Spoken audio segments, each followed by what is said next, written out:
L'ex-maire de Londres, Boris Johnson, donné vainqueur de la course à Downing Street.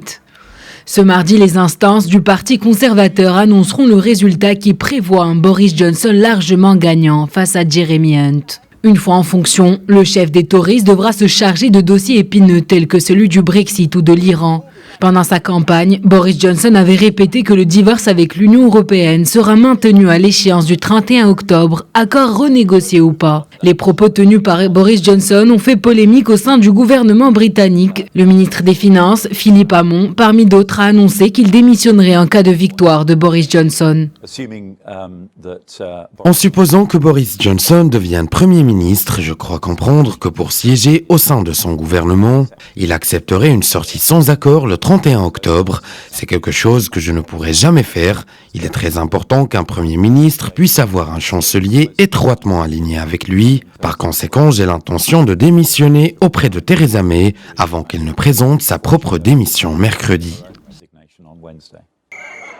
Boris Johnson, ou Bojo de son surnom, est populaire auprès des militants en raison de son humour et de ses excentricités. En revanche, l'homme de 55 ans suscite l'hostilité chez les adversaires du Brexit. Fraîchement élu à la tête du parti des libéraux-démocrates, Jo Swinson a promis de tout faire pour empêcher la sortie de l'Union européenne.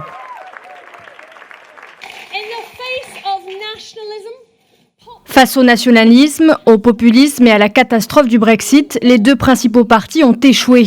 Notre parti, lui, a été clair depuis le premier jour.